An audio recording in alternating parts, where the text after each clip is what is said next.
There's many things that are totally normal in France where I come from that are either banned or straight out illegal in the US. And one of them is actually this tiny French cheese that almost got me into a lot of trouble at JFK a few years ago and had me accidentally break the law in the most French way possible. So, you know, when I'm flying from France to the US, I like to bring a few snacks to eat in the plane. On that specific day, among other things, I had chosen my favorite French cheese called Rocamadour. And you know, you can buy these at any supermarket in France. They're very normal. And they often come in a 3-pack, so during the flight I ate 2 of the cheeses and I had 1 left in my bag when I landed. I go through immigration, everything is normal, and then when I go through customs, something really weird happens. I get flagged by one of these super cute police dogs. At the time I thought we were looking for drugs, so I'm like, this must be a mistake, I'm not carrying anything illegal here. So I had to unpack my bag and take out everything. And then when the custom agent saw the cheese, he actually told me that I couldn't bring it into the US. And that's when I noticed that the really cute dog is actually here to look for banned foods and that I was probably in trouble. But luckily for me, the custom agent was very nice. He saw that this was a leftover of my snack and he told me that I could just eat it and not have to pay any fine. But some other people were not as lucky, and apparently this is a very common issue in the French community in the US. Like, French people often bring a ton of cheese with them and get fined crazy amounts because they don't know the law. So the reason why is that the cheese I brought with me was made with raw milk. And you can't just bring unpasteurized cheese into the US. Like, they need to have been aged at least 60 days like Parmesan. And apparently raw milk is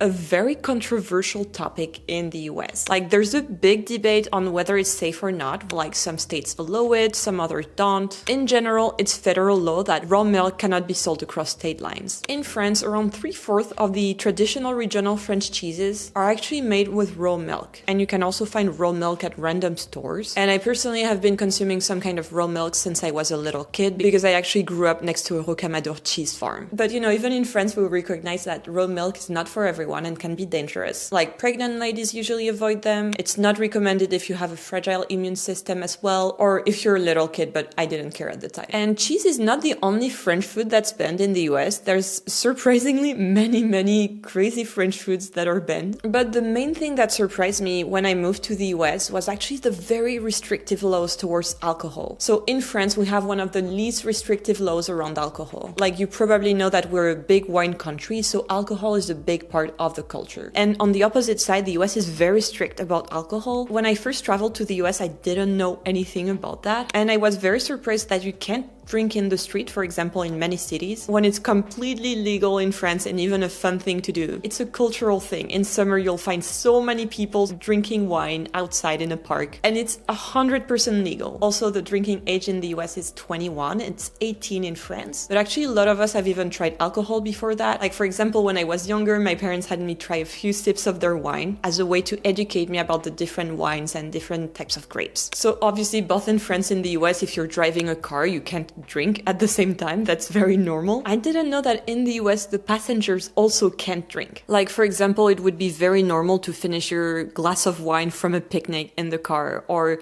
if you're going to a party, having just open cans of beer. And that is very illegal for people who live in the US. But another thing that would surprise most Americans is how easy it is when you live in Europe to move to another country and start working there without a visa. So if you have an EU passport, you can live and work anywhere in the EU. Like, just to give you an example, when I was in college, I actually studied in London back when the UK was still part of the EU. And moving there actually took me no time. Like, I just took my bags, moved there, and the day after my arrival, I applied to a coffee shop job and got it. They asked for almost no paperwork. They just told me that if I wanted to get paid, I'll have to pay taxes and register to have a tax number. And that's how easy it was to move. And it's like that with pretty much every country in the EU, so it's very easy to move countries if you have a European passport. But first, if you want something that will make your daily life easier, you should check out today's sponsor, Taurus. Taurus is the original designer of the O-shaped stand phone case, which is a very protective phone case with a beautiful design that's also super practical. Like, for example, if you're trying to watch this YouTube video on your phone and you want to prop it up at just the right angle, well, it's easy to do so with our 360-degree stand that you can set up any way you want. Also, if you're like me and you're always drop your phone when you're trying to take photos or videos, the stand doubles up as a ring grip and it safely locks shots either in portrait or in landscape mode. Also, it feels super sturdy and high quality, and it's compatible with MagSafe. I personally have the iPhone 15 Pro, but they have so many models available, so I'm sure you can find yours on their website. Also, you can either choose from 3 different solid colors or 4 different transparent ones. If you want to try it, go ahead and click the link in the description below. Alright, so the next 2 are a bit R-rated, but for the sake of YouTube, I will keep it family friendly, even though everything that I'm about to tell you is fully allowed in France. So on YouTube, whenever I upload a video, I have to tell them if my video contains inappropriate language. Any types of swear words are not really encouraged, and other words that a lot of YouTubers who use them will actually censor. And it's because YouTube is an American company, and in the US, for example, there's words you can or cannot say on national TV. In France, there's no such thing. You can swear on national TV, that is not an issue, and actually one of our old presidents did it and became an old internet meme. He was our president many years ago in 2008, and he has been having a few troubles recently, let's say, but one of the main things we remember from when he was president is this moment where he apparently bumps into someone who tells him to not touch him, and to that our ex-president answers.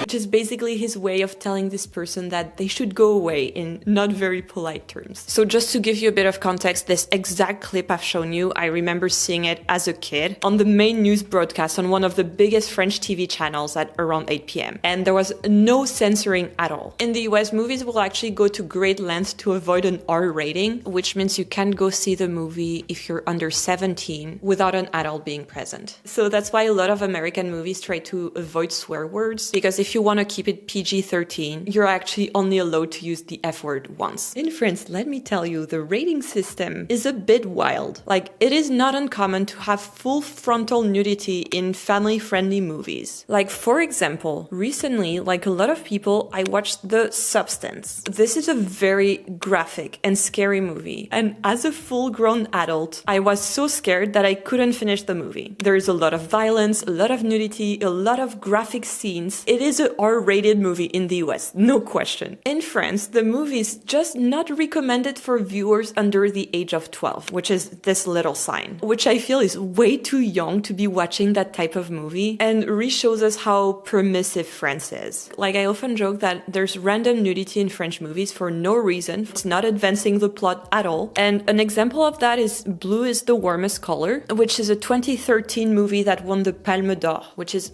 basically the French version of Best Picture. And this movie is rated NC-17, which means adults only. I was not even aware such a rating existed in the US, but it's the highest possible rating you can rate a movie. Like, it's strictly no one under 17 is admitted. And having watched the movie, I won't go into too much detail, but this is an appropriate rating. Well, in France, this movie is not recommended for viewers who are under 12, and that's all. So that might be shocking for a lot of people who maybe are in a more traditional culture, but these are 2 very extreme examples, and usually the nudity you see in movies is just normal nudity of, you know, naked people doing normal things like taking a shower. That is very common in movies in France, and that's not something that's considered shocking. I feel in France and in other European countries we just have a more relaxed approach to nudity and the human body in general than in the US. However, this more relaxed approach to nudity kind of leads to a few stereotypes that I've seen in a lot of movies depicting the French culture. And unlike what a lot of people think, you can't be topless randomly in France. This is not a thing. And I've personally seen more topless people in cities in the US than in France. Like, for example, it is legal to be topless in a park in New York City, but it is not in Paris. Another thing that tends to break people when they come to France, and that is illegal in the US, is what we call la bise, which is just the French way of greeting people by air kissing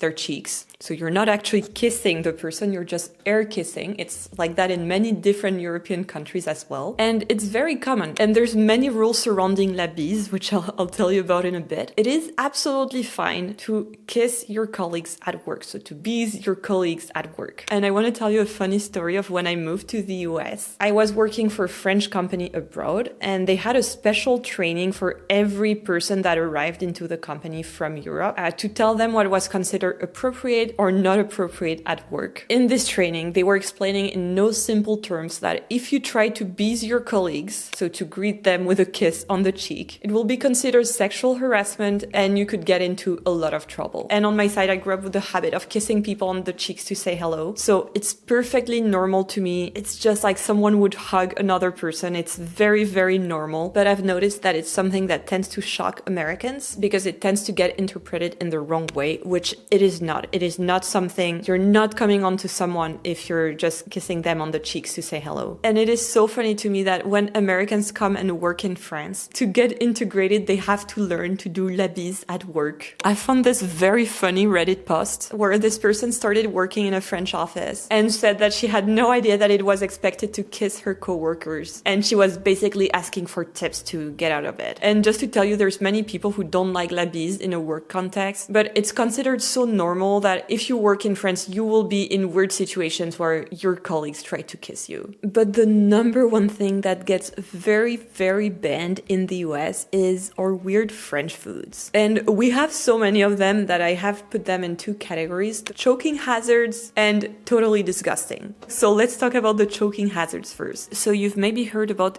Kinder eggs. Kinder eggs are a very common candy. I used to love it as a kid and I was so excited because you get this chocolate egg and when you open it, there is a little plastic box with a toy in it. Well, this chocolate has been the source of a big controversy in the US because people have been illegally importing them and the FDA is really cracking down on that. Like apparently there's a full black market of Kinder eggs and Kinder had to adapt and they created Kinder Joy, which is the safe US version where the toy and the chocolate are separate. And apparently in France we're very big on choking hazards because one of my favorite French traditions is also illegal in the US for the same reason. So this is a king's cake, or called galette des rois in French, and it's a super fun tradition. It's in early January. You get together with your family and friends and you share this cake, and inside the cake there's a tiny trinket that's hidden that's called la fève, and if you find it while eating your food, then you're crowned king or queen and you get to wear a golden paper crown on your head. It's such a fun tradition, but it's also banned in the US. Like they actually sell the cake at French bakeries, but they will remove the little trinket, which kind of defeats the whole purpose of the thing. And then there's the other category, the weird foods. So here we're talking horse meat, which is still eaten in France, but technically banned in the US. We also have foie gras, which is considered a festive food in France. I'll let you Google what it is, and it is banned in some states. And also blood sausage for sanitary reasons. But in terms of food, it actually goes both ways. Like there's many American foods that are banned in Europe, and I've actually made a full video about it. So if you want to watch it, click here and go watch it, and I'll see you there.